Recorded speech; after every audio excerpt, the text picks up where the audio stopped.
আমাকে যে ছেড়ে গেছে, আমার যাবতীয় চাওয়া পাওয়া তীব্র ভালোবাসাকে উপেক্ষা করেই গেছে।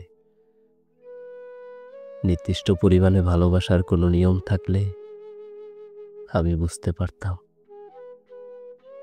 ঠিক কতটা অযোগ্যতা ছিল। তামাম দুনিয়ার কোনো মানুষই তো নিখুঁত প্রেমিক নয়। আমি ৮ আনার মানুষ, ১৬ আনা যত্ন মেখে রেখে দিতে পারিনি। আমাকে ছেড়ে যাওয়ার খুচরো কারণ জানতে পেরেছি ইনবক্সে জমে থাকা বাংলা অভিধানের কলিজা পুড়িয়ে দেওয়া কিছু শব্দের হামলায়। মানুষ দোষগুণ মেনে নিয়ে ভালোবাসে, একটা সময় রাস্তার লোকের মতো মুখ ফিরিয়ে নেয়, কথা পেঁচে আহত করার চেষ্টা করে মমতায় ভাটা পড়লে।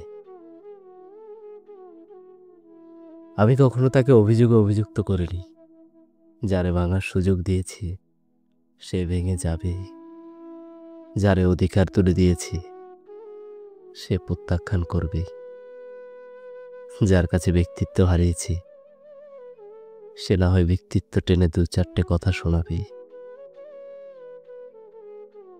তবে ছেড়ে যাবে বলে মানুষকে পাষাণের অভিনয় করতে হবে কেন?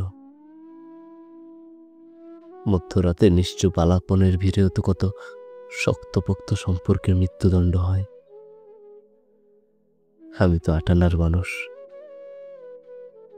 অসামাজিক কিংবা অযত্নশীল বলেও যেতে পারত। অপ্রেমিক বানিয়ে চলে গেছে।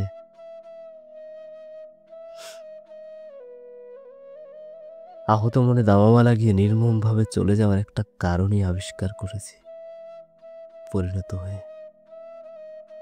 মোহ আর মুগ্ধতা হারিয়ে গেলে সম্পর্কে পচন ধরে। শরীরে পচন ঠেকানোর মলম আছে, মন পচনের মলম পুরো পৃথিবী তন্ন তন্ন করে খুঁজেও মিলবে না। চলে যাওয়ার জন্য আসা যাত্রীকে ভালোবাসায় বেঁধে রাখার সাধ্য কারণেই। আমি তো প্রেমিক, ৮ আনার মানুষ।